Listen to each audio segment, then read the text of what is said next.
एक बात पहले तो अच्छे से समझ लो, जैसे आपके और हमारे हृदय के अंदर जो आत्मा है, जो मन है, जो चित्त है, जो वृत्ति है, जो जीव, जो मन, जो वायु हमारे भीतर है, आत्मा मन हमारे भीतर है, वैसा की वैसे ही मन, वैसी की वैसी आत्मा। एक छोटा जू होता है ना, उसमें भी होती है, और एक विशाल हाथी होता है, उसमें भी होती है। एक चींटी होती है, चाहे मगर होता हो, चाहे पशु होता हो, चाहे पक्षी होता हो, चाहे जलचर होता हो, चाहे थलचर होता हो, चाहे वायुचर होता हो, सब में वो आत्मा, सबका वो मन है, सबके भीतर है। बस आपको और हमको भगवान ने वाणी दी है, इसलिए हमें दुख आता है ना, तो हम रोकर सबको कह देते हैं।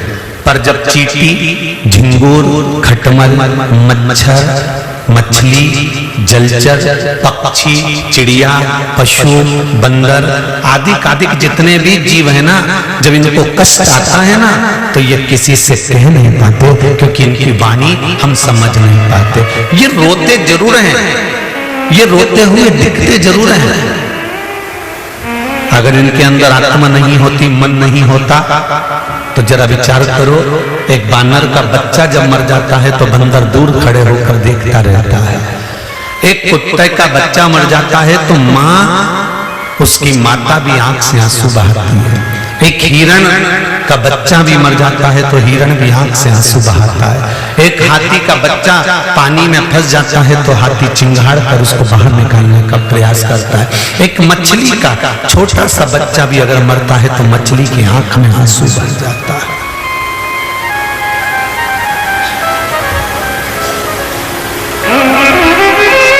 मांस आहार करने वाले ये समझ नहीं पाते कि हम कितनी बड़ी गलती कर रहे हैं।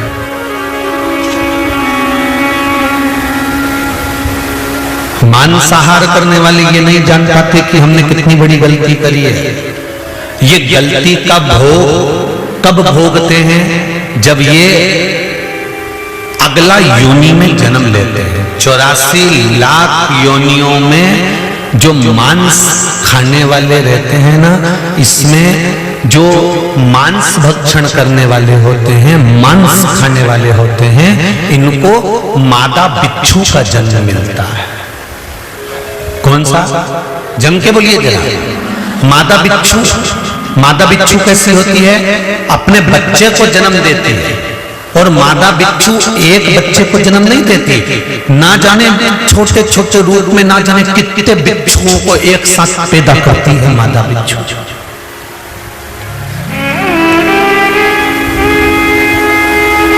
और मादा बिच्छू सैकड़ों बच्चों को जन्म देती है, बच्चे पैदा होते हैं, मादा बिच्छू के ऊपर चढ़ जाते हैं और अपनी उस मादा बिच्छू को नोच नोच कर खाते हैं। कब तक? जब तक उस मादा बिच्छू के प्राण नहीं चले जाते, केवल कंकाल रह जाता है और मांस पूरा समाप्त हो जाता है, तब तक नोचते हैं वो।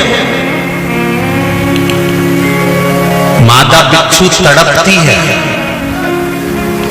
खूब चिल्लाती है, रोती है वो अपनी भाषा में, क्योंकि ये एक दिन का नहीं होता कि एक दिन तक बच्चे अपनी मां को खाते हैं। कहते हैं 2.5 महीने तक मादा बिच्छू को नोच नोच कर खाते हैं बच्चे, और वह मादा बिच्छू का मांस उखड़ उखड़ जाता है, केवल एक हड्डी का कंकाल रह जाता है। और जब प्राण छूटते हैं तो वो मादा बिच्छू भी भगवान शंकर से कहती है कि मुझे क्षमा कर दो, अब जिंदगी में कभी मांसाहार नहीं करूंगी, कभी अगला जन्म मिल गया मनुष्य का तो मैं मांस का आहार नहीं करूंगा। क्यों? क्योंकि ये जिनका मैंने मांस खाया है वो बिच्छू का जन्म लेकर मुझे नोच नोच कर खाता है, मुझे नोच। तुम्हारी जिह्वा का थोड़ा सा सुख, तुम्हारी जिह्वा का थोड़ा सा आनंद, एक जीव को मार देने का तुम्हारा थोड़ा सा सुख तुम्हारी जिंदगी को ना जाने कितनी लाख योनियों में भटका देता है और तुम्हारे जीवन को नष्ट कर देता है। श्रावण के महीने में एक संकल्प ले लो कि चाहे जिंदगी में कुछ भी हो जाए पर मांस का भक्षण नहीं करूंगी, जिंदगी में कभी कोई जीव का मैं मांस नहीं खाऊंगी, किसी जीव को कष्ट हो ऐसा भान मेरे जीवन में ना हो, क्योंकि 84 लाख योनियों में केवल एक मनुष्य की देह सी है जिसमें हम रोकर अपने दुखड़े किसी से कह सकते हैं। पर बिच्छू, जो मादा बिच्छू है, उसको कितना कष्ट हो रहा है वो किसी से कह सकती है? किसको बोले? किसी ने पत्थर फेंक कर कुत्ते को मार दिया, उसकी टांग में लग गई, वो कितना लंगड़ा के चल रहा है। तुम्हारे पांव में लग जाए तो तुम पट्टा बांध लोगे, तुम्हारे पांव में लग जाए तो तुम डॉक्टर को दिखा कर दवाइयां ले लोगे, पर वो कुत्ते के पांव में लग गया, वो कितने दिन तक लंगड़ा कर चलेगा, कैसे चलेगा ये वो जानता है, कैसे खाएगा वो जानता है, एकांत में बैठकर कितना रोएगा ये वो जानता है।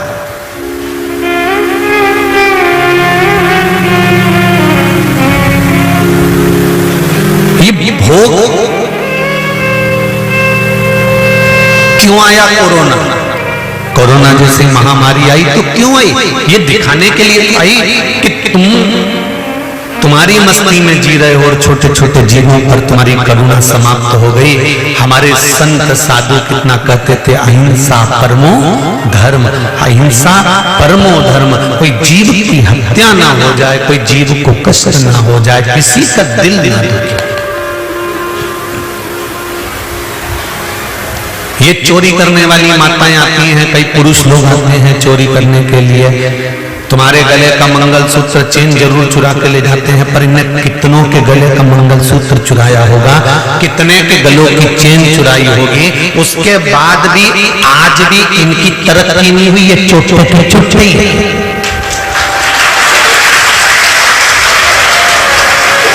जिसकी चोरी चली गई 2 साल में उसके गले में वापिस चेन आ गई, जिसकी चोरी चली गई उसके गले में वापिस 2-4 महीने में 8 महीने में मंगलसूत्र आ गया, जिसकी चोरी चली गई उसकी तो गाड़ी वापिस आ गई, जिसकी चोरी चली गई उसका तो पर्स वापिस पैसे से भरा गया, जिसकी चोरी चली गई उसकी तो नई चप्पल वापिस आ गई, जिसकी चोरी चली गई उसका तो बैग वापिस आ गया। और जो चोरी करने वाले हैं, जिन्होंने कहीं उज्जैन में जाकर, कहीं कुंभ में जाकर, कहीं हरिद्वार में जाकर, कहीं यहाँ कुबेरेश्वर पर आकर, कहीं काशी में जाकर ये चोरी करते रहे, और आज भी इतनी चोरी करने के बाद, इतनी चेन इकट्ठी होने के बाद, इतने मंगलसूत्र इकट्ठे होने के बाद भी ये इनकी सफलता नहीं हुई, इनके बंगले और गाड़ी नहीं बने, ये चोचोटे ही रहे, इनकी सफलता इनको नहीं लगी।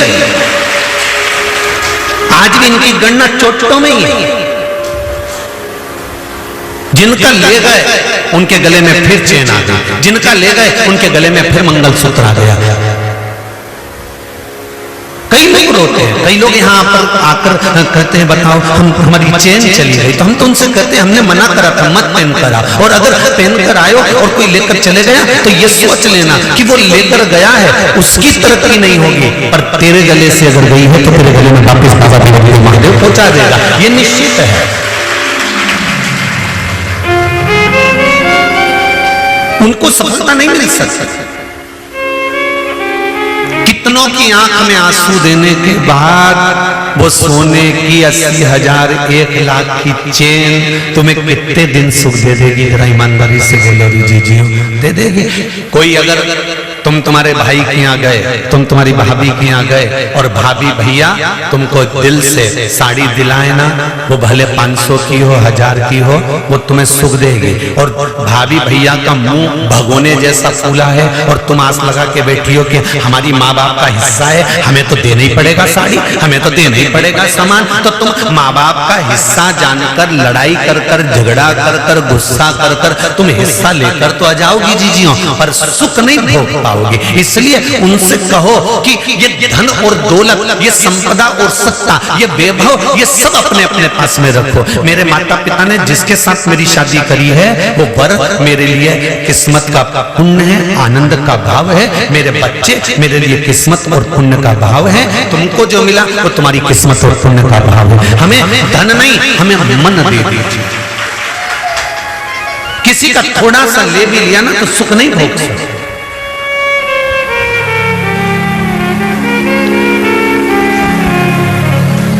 सुख का स्मरण नहीं करता होगा।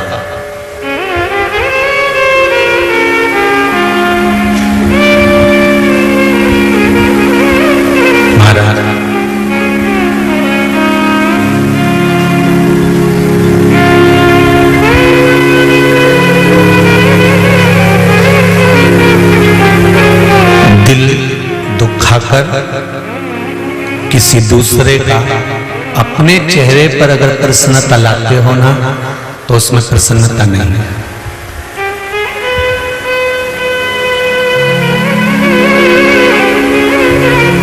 हम हमेशा कहते रहे, आज फिर कह रहे हैं, परीक्षा में अगर कोई पास हो गया और एक व्यक्ति फेल हो गया तो पास होने वाले व्यक्ति को फेल होने वाले व्यक्ति के घर पर सबसे पहले जाना चाहिए और जाकर कहना चाहिए तो टेंशन मत ले, चिंता मत कर, फिर प्रयास करना, आज नहीं तो कल फिर विजय होगा, फिर जीतेगा, टेंशन लेने की जरूरत नहीं है।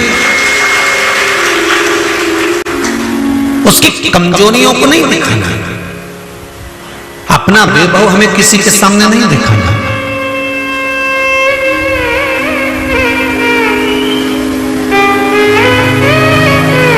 सुख दोगे सुख मिलेगा, दुख दोगे दुख मिलेगा, प्राप्त होगा। मनुष्य को जैसी पीड़ा होती है ऐसी की ऐसी पीड़ा पशु और पक्षी को भी होती है। मनुष्य को जैसे प्यास लगती है ऐसी ही प्यास पशु और पक्षी को भी लगती है। मनुष्य को जैसे भूख लगती है ऐसी भूख पशु और पक्षी को भी लगती है। मनुष्य को जो दुख होता है, पीड़ा होती है, वो कह सकता है पर पशु पक्षी किसी को कह नहीं सकते। अंदर अंदर रोते हैं, बिलखते हैं, तड़पते हैं, बिलखते तड़पते हैं।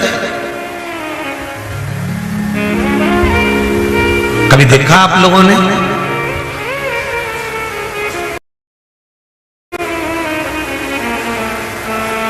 तुम्हारे घर में चूहा मर जाता था, चूहा मर गया, चूहा मरने के बाद में बहुत दिन तक पड़ा रहता है तो उसमें इल्लियां पड़ना चालू हो जाती हैं। बोलो सही है कि गलत है? वो इल्लियां चूहे के मांस को रोंदती है। बोलो सत्य है कि गलत है? उन इल्लियों का भोजन क्या है? वो चूहा जो सड़ रहा है, पड़ा हुआ है, उसके मांस को नोचना। गरुड़ पुराण कहती है कि ये चूहा और इल्ली और कीड़ों का संबंध क्या है? क्या संबंध?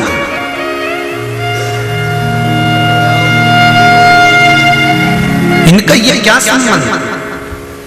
शिव पुराण, गरुड़ पुराण कहती है, श्रीमद् भागवत कथा कहती है कि इस चूहे ने दूसरे के घर में प्रवेश कर कर दूसरे के अन्न को चुराकर खा लिया।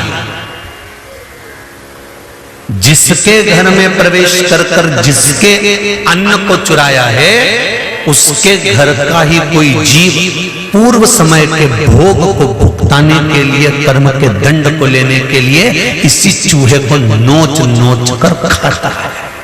वो इल्ली के रूप में, वो कीट के रूप में, वो जीव के रूप में। मत बुरे कर्म कर बंदे वरना पछताएगा, भगवान की आंखों से तू बच नहीं पाएगा, तू बच नहीं पाएगा। हरि ओ अज्ञानी मत करना।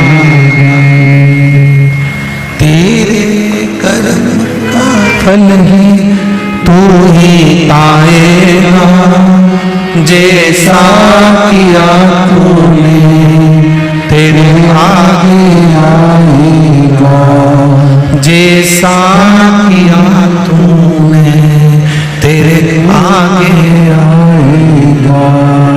मत बुरे कर्म कर बंदे, मत बुरे कर्म कर बंदे, वरना पछताएगा। भगवान की आंखों से तू बच नहीं पाएगा, तू बच नहीं पाएगा। अरे ओ अज्ञानी मत करना नादानी, अरे ओ अज्ञानी मत करना नादानी। कर्म का भोग भोगना है, मनुष्य की देह में आकर भोगना है, मानव के शरीर में आकर भोगना है और भोगना पड़ेगा।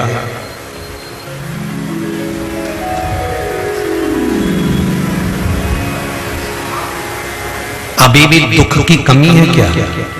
अरे बोलो तो, मानव का शरीर मिला है ये दुख भोगने के लिए ही मिला है और भगवान का भजन करने के लिए ही मिला है। ये शरीर मिलने का कारण ही दो है, भजन करो और दुख भोगो।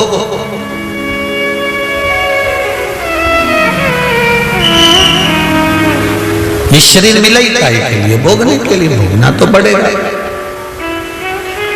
तेरा क्या होगा रे कालिया? हो भोगना तो है, निश्चित है और भोगना पड़ेगा।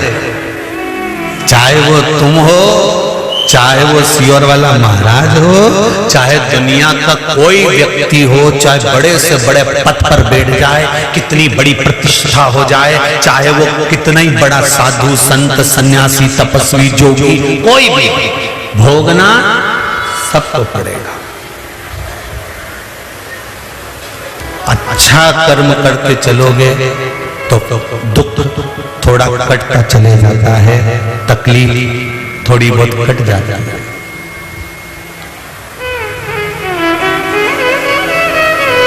धन धन धन धन धन धन के चक्कर में एक दिन हो जाता है निधन। क्या हो जाता है? निधन, निधन। अब मरने वाले व्यक्ति से कोई पूछे कि तुम मर रहे हो, कितना रुपया चाहिए? बोलो कि नहीं चाहिए। अब निधन, अब धन नहीं चाहिए, अब निधन, अब धन नहीं चाहिए, अब तो निधन का समय आ गया। अब धन की महत्वता समाप्त हो गई। जिसको रोज पार्लर जाने का शौक होता है, अगर वो मर रही होती है, उसके प्राण छूट रहे होते हैं, और घर की मौसी की छोरियां कहे जीजी पार्लर वाली को बुला दो,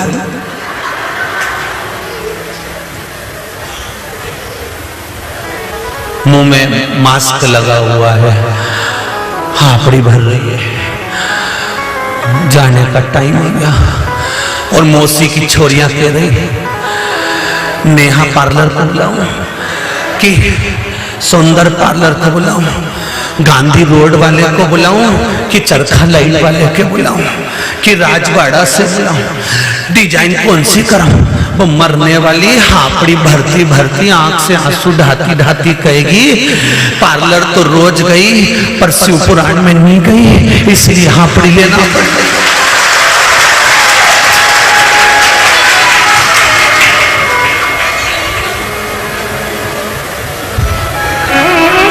पार्लर में जाकर काया तो सवार ली, पर शिव महापुराण में चली जाती तो काया माया और चित्त सब संवर जाते। पार्लर गई, काया संवर गई, धागा से डिजाइन भी सीधी सीधी कर रहे हैं, उन्हें कोई दिक्कत नहीं। पार्लर गई, काया संवर गई, उन्हें ककड़ी रख के पोत के बिठा भी दिया, बैठी रही।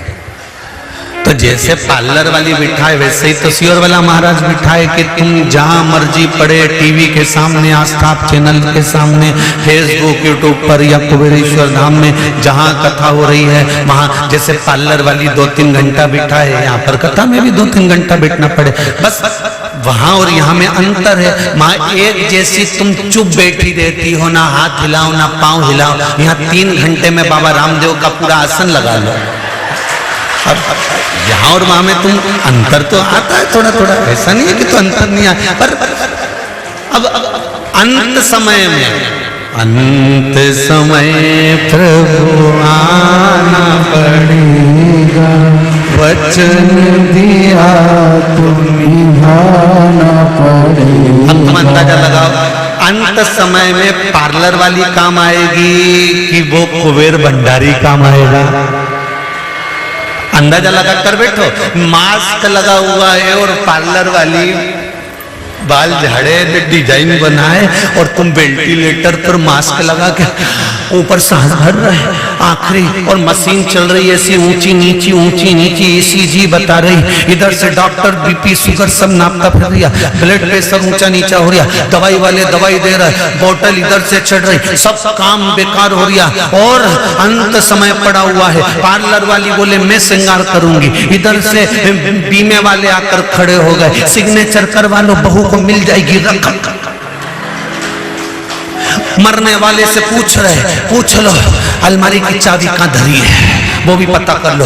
अंत समय चल रहा होगा, सब अपना अपना मतलब निकाल रहे होंगे, उस मतलब की घड़ी में कोई तुम्हारा साथ नहीं देगा, सब तैयारी कर रहे होंगे। तुम्हारे मरने से पहले अलमारी में तुम्हारे एक साड़ी को छाट कर रख लिया जाता है कि डोकरी मरेगी तो कौन सी पिलाना है। बोलो जी सही बात है कि गलत है? हॉस्पिटल में मर रहे हो, साड़ी पहले निकाल के रख ली, हॉस्पिटल में तड़प रहे हो, तैयारी पहले कर दी, सब इंतजार में बैठे हैं। क्यों?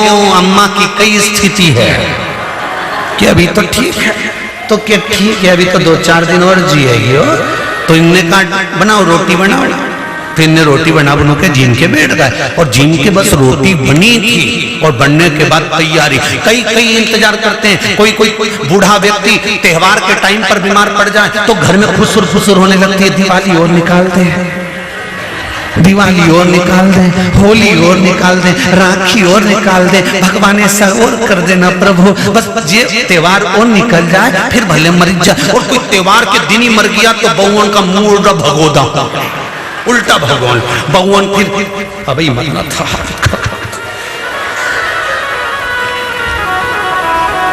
अब तो कहीं जा भी नहीं सकते। मैंने तो पार्लर बुक करा था, क्या करे? ये कथा किसी दूसरे की नहीं है, ये कथा तुम्हारी और हमारी है। सब अपना अपना उल्लू सीधा करने के लिए, सब अपना अपना मतलब सीधा करने के लिए, अंत समय में सब अपना मतलब सीधा कर रहे होंगे। उस समय पर इस कुबेरेश्वर धाम में हुई श्रावण शिव महापुराण को याद करना। अंत समय में सब अपना मतलब सीधा करें तो भूल मत जाना मेरे भोलेनाथ जी का नाम श्री शिवाय नमस्तुभ्यं जपना, ओम नमः शिवाय जपना, पंचाक्षर मंत्र जपना नमः शिवाय। भगवान शंकर को याद करना कि बाबा ये सब अपना मतलब निकाल रहे हैं, पर मैं नहीं जानती कि मतलब कैसे निकालते हैं। मैंने जिंदगी में सब कुछ करा पर तेरे धाम नहीं गई, तुझे प्रणाम नहीं करा, तेरा नमन नहीं करा। मेरे परिवार वाले कहते थे शिव पुराण की कथा 1 बजे से 4 बजे तक आस्था चैनल पर आती है, सुन ले। सब कोई कहते थे। सास टीवी खोल के बैठ जाती थी और बहू आवाज कम करके चली जाती थी। मैंने कई बार बच्चों तक को भेज दिया कि अम्मा टीवी देख रही, उनसे बोलिए आवाज कम कर दे, बोलिए आवाज कम कर दे, बोलिए आवाज कम कर दे। और अम्मा आवाज इसलिए कम नहीं करती थी क्योंकि उसने सियोर वाले महाराज के मुंह से सुना था, टीवी की आवाज तेज कर कथा सुनो, जिसका मन नहीं होगा उसके भी कान में जाएगी तो उसका भी कल्याण हो जाएगा, इसलिए आवाज बढ़ाती। और बहू आवाज कम करिए, अम्मा से बोलिए दिन भर काम कर करके थक जाऊं, 15 मिनट सो भी नहीं सकती डोकरी के कारण, ये टीवी खोल के बैठ गई। अरे उस अम्मा को धन्यवाद दो कि तेरे अंत समय को संवार रही है। तुझे किटी पार्टी से फुर्सत नहीं मिलती, तुझे नौकरी से फुर्सत नहीं मिलती, तुझे कमाने से फुर्सत नहीं मिलती। कम से कम डोकरी 1 बजे से 4 बजे तक टीवी खोलकर बैठ जाती है तो 2 शब्द हमारे कानों में चला जाता है तो हमारी जिंदगी संवर जाती है। अंत समय में ये शब्द याद आए। और जितने तेरे मतलब के लोग हैं ये तो सब नोचने में लगे रहेंगे। और अंत समय प्रभु वचन दिया तो निभाना पड़ेगा। आए ना आए प्रभु कुटुंब कबीला अंत समय प्रभु आना पड़ेगा। आपका किया गया पुण्य आपके सामने आएगा। खुद के घर के पुत्र भी अंत समय में साथ नहीं देंगे क्या? अरे बोलो तो नहीं, अगर दे दे तो बात दूसरी है। तुम मास्क लगा के बैठे हो, वेंटिलेटर पड़े हो, आईसीयू में पड़े हो और बेटा तुम्हें देखने आए और तुम उससे कह देना बेटा तू सो जा, मैं आई घूम के पार्लर से, हो सकेगा? नहीं, भोगना खुद को पड़ेगा।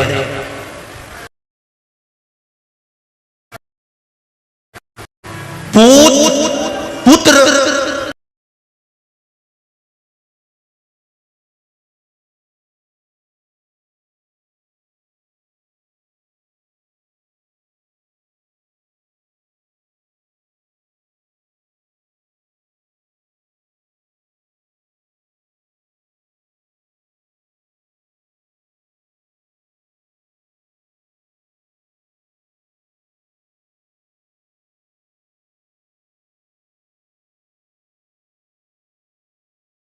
एक चावल का दाना जो तुमने शंकर जी को चढ़ाया, एक बेलपत्र जो तुमने शिव जी को चढ़ाई, शिव नाम श्री शिवाय नमस्तुभ्यं, ओम नमः शिवाय, नमः शिवाय, महामृत्युंजय मंत्र का गुणगान करा। जो तुम भजन करे हो अंत समय में वो तुम्हारे सामने होगा। पुत्र पूत तुम्हारा साथ नहीं देगा, पर तुम्हारा करा गया पुण्य, तुम्हारा किया गया सत्कर्म, तुम्हारा किया गया भजन तुम्हारा साथ देगा।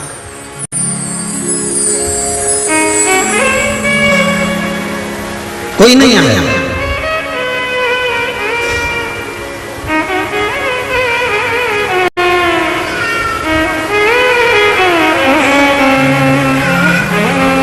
अंत समय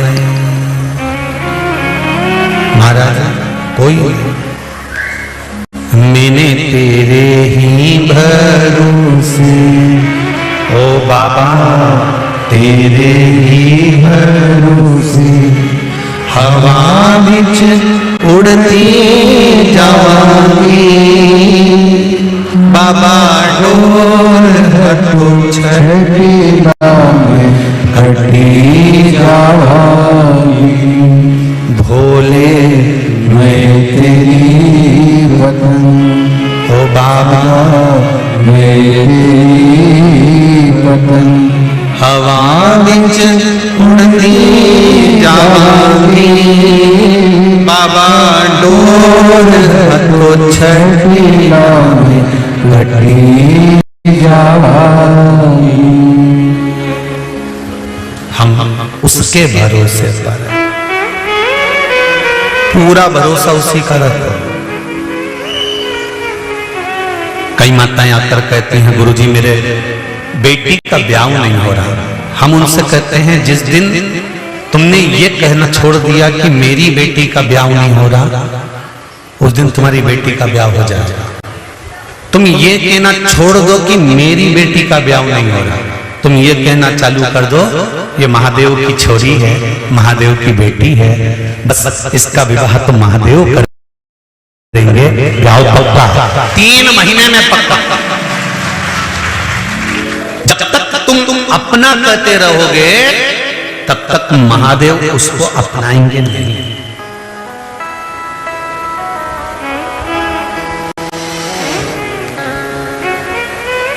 जिस दिन तुमने सत्य की परिकाष्ठा को जान लिया, जिस दिन तुमने सत्य को पहचान लिया, उस दिन सत्य जब तुम्हारे सामने आ गया तो सारे बंधनों से अपने आप मुक्त हो जाओ। इसलिए मरने वाले के सामने चिल्लाते हैं राम नाम सत्य, क्योंकि वो बंधनों से मुक्त हो गया।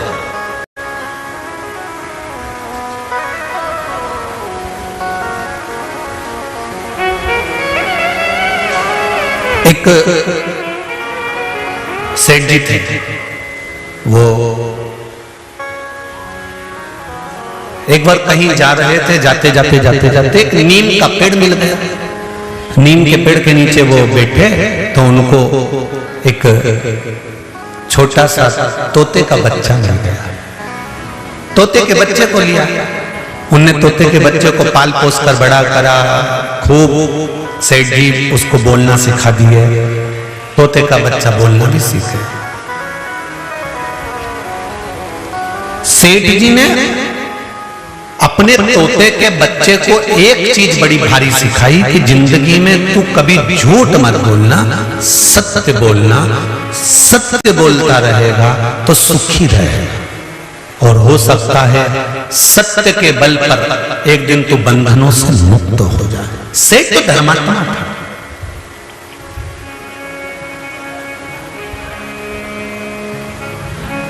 सेठ धर्मात्मा था। तोता सेठ जी के अनुसार चलने लगा, थोड़ा थोड़ा बोलना सीख गया। सेठ जी को 10-10, 15-15 दिन, 20-20 दिन के लिए बाहर जाना पड़ता था। सेठ जी बाहर चले जाते, घर में सेठानी रहती, थोड़ा उसका व्यवहार ठीक नहीं था। वो पर पुरुष को अपने घर में बुला लेते। तोता सब देखता, तोते के स्मरण में सब रहता। सेठ जी 15 दिन बाद फिर आते, फिर चले जाते। वो सेठानी फिर किसी को बुला लेती, किसी पर पुरुष को सेठानी, क्योंकि उसका स्वभाव ठीक नहीं,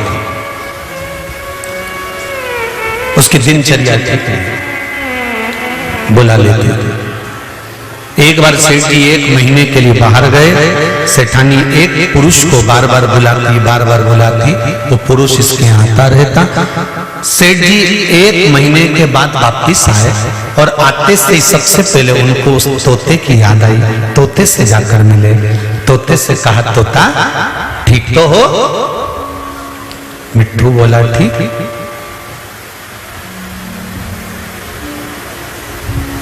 मिट्ठू ने आवाज लगाना चालू करी।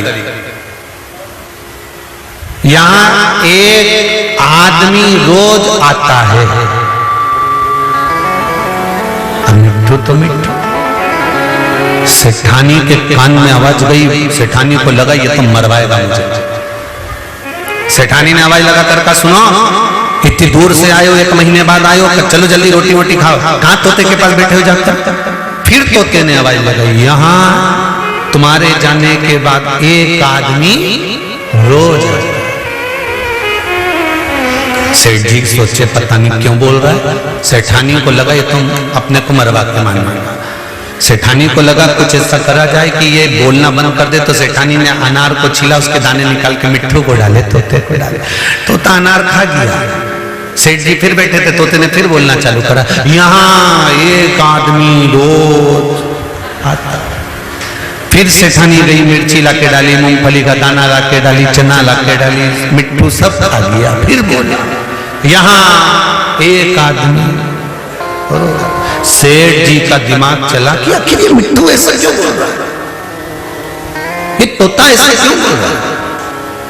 सेठानी को लगा 15 दिन से रोज अच्छा अच्छा खाने को दे रही है उसको, ये काम करके इसको धक्का मारना चाहिए। मेरी पोल पट्टी खोलने चला। सेठानी ने 2-3 दिन उसको पानी दिया, खाने को दिया, तो भी मिट्ठू बोले यहाँ एक आदमी रोज आता। सेठानी को लगा ये तो मुझे मार कर मानेगा। एक काम करती हूँ, आज इसका पिंजरे का दरवाजा ही खोल देती हूँ, और सेठानी ने पिंजरे का दरवाजा खोला, तोता भाग गया। तोता भागा, अपने परिवार में पहुंच गया। परिवार वालों ने पूछा, तू इतने दिन 14 कितने महीने तेरे को हो गए वहां पड़े पड़े पड़े पड़े पिंजरे के अंदर, आखिर तो पिंजरे से बाहर कैसे निकला? तो उस तोते ने कहा, मेरे सेठ जी ने कहा था सत्य बोलते रहना, एक दिन बंधन से मुक्त हो जाएगा। सत्य बोलते रहना, बंधन से मुक्त हो जाएगा।